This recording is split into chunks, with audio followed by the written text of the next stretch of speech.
안녕하세요. 윤우리 목사입니다.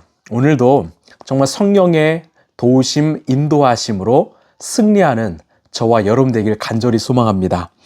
하나님께서 우리에게 주신 말씀은 사도행전 11장 16절에서 17절까지의 말씀입니다.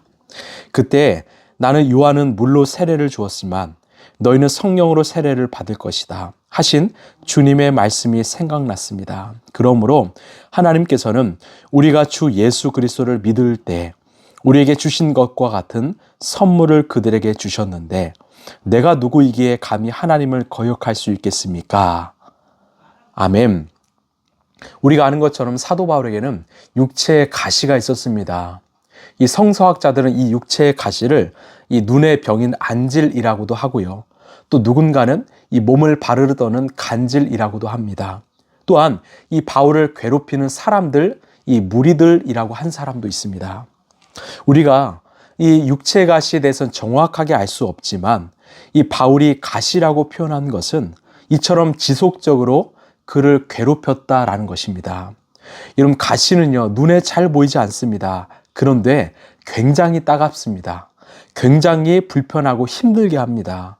즉 사도 바울은 그 가시로 인해서 오랫동안 고통을 당한 것입니다. 그래서 바울은 이 가시를 제거해 달라고 하나님께 기도했지요. 무려 3번이나 적극적으로 기도했습니다. 그런데 그 바람은 응답되지 않았습니다. 하나님은 응답은 하셨지만 그 기도에 예스가 아니라 노라고 하셨습니다. 그렇다면 바울은 낙심했을까요? 아닙니다. 오히려 하나님의 뜻을 물었습니다. 구했습니다. 그리고 그 하나님의 뜻 앞에서 순종했던 것입니다. 그 하나님의 뜻이 바로 고린도서 12장 9절인데요. 그러나 주님께서는 내게 이렇게 말씀하셨습니다. 내 은혜가 내게 족하다. 내 능력은 약함 데서 완전하게 된다. 그러므로 그리스도의 능력이 내게 머무르게 하려면 나는 더욱더 기쁜 마음으로 내 약점들을 자랑하려고 합니다. 아멘. 바울은 하나님의 뜻을 알았습니다. 자신에게 이 가시를 없애지 않으시는, 자신을 약하게 하신 이유를 알았습니다. 평생토록 하나님을 의존해서 하나님의 능력과 하나님의 강함으로 살아가길 바라는 하나님의 뜻이었습니다. 그 뜻 앞에서 바울은 순종한 것입니다. 여러분, 하나님이 사용하시는 사람은요, 단 한 가지의 조건이 있습니다. 바로 순종의 사람입니다. 어떤 말씀이든지 순종하는 사람을 하나님은 쓰십니다. 베드로 역시 순종의 사람이었습니다. 이 사도행전 10장의 상황은요, 전적으로 성령님께 순종해서 일어난 사건이었습니다. 그 성령님은 이 베드로가 가지고 있었던 가치관과는 전혀 반대의 상황으로 인도하셨습니다. 유대인이지만 이방인의 집으로 찾아가게 하셨고요. 또한 이방인들에게 복음을 전하게 하셨고요. 또한 이방인들에게 세례를 베푸는 정말 쉽지 않은 발걸음으로 인도하셨습니다. 또한 그로 인해서 겪어야 될 혹독한 비난은요, 정말 감당하기 어려운 이 발걸음이었습니다. 이 모든 상황이 정말 머리에 그려지는 상황입니다. 그런데 베드로는 왜 그러한 명령에 순종했을까요? 17절입니다. 그러므로 하나님께서는 우리가 주 예수 그리스도를 믿을 때 우리에게 주신 것과 같은 선물을 그들에게 주셨는데 내가 누구이기에 감히 하나님을 거역할 수 있겠습니까? 아멘.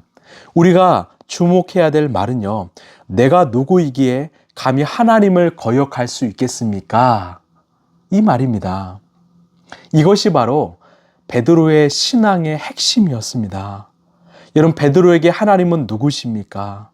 왜 베드로는 하나님의 역사를 막지 않았습니까? 베드로는 자기 자신을 분명하게 인식했습니다. 하나님은 토기장이이시고 나는 그분의 작품이다. 하나님은 주인이시고 나는 그분의 종이다. 그렇기 때문에 하나님의 말씀과 명령 앞에서는 전적으로 순종하는 삶을 살았던 것입니다. 여러분, 하나님은 어떤 자를 사용하십니까? 어떤 자를 부르십니까? 바로 하나님의 말씀 앞에 전적으로 순종하는 자입니다. 그렇기에 이방인 선교의 물꼬를 튼 위대한 사도가 바로 베드로가 될 수 있었던 것입니다.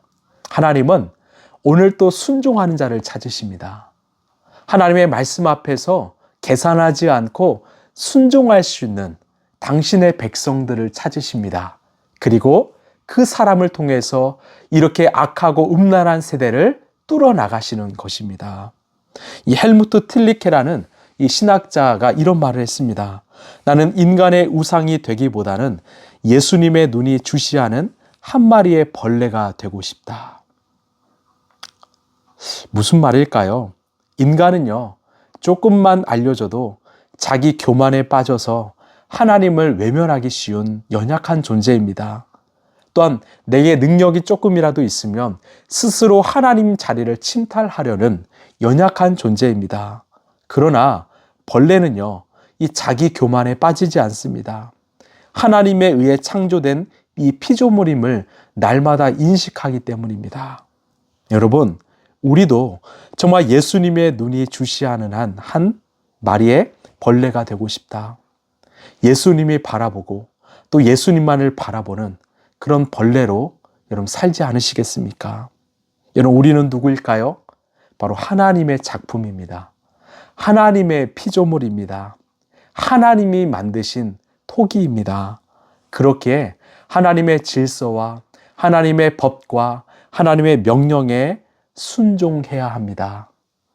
베드로가 순종했기 때문에 놀라운 세계 선교의 역사가 일어났던 것처럼 우리도 오늘 하나님 말씀에 순종하여 하나님의 도구로, 하나님의 역사의 도구로 쓰임받게 되길 소망합니다. 기억하십시오. 내가 누구이기에 감히 하나님을 거역할 수 있겠습니까? 기도하겠습니다. 하나님 감사합니다.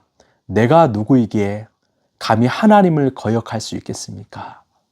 인간이 누구이기에 하나님을 거역할 수 있겠습니까? 하나님께 전적으로 순종하는 하나님의 자녀 백성 되게 하여 주옵소서. 어떤 말씀이든 어떤 사명이든 그 부르심 앞에 예스로 순종할 수 있도록 주님 도와 주시옵소서. 사랑이 많으신 예수님 이름으로 기도하옵나이다. 아멘.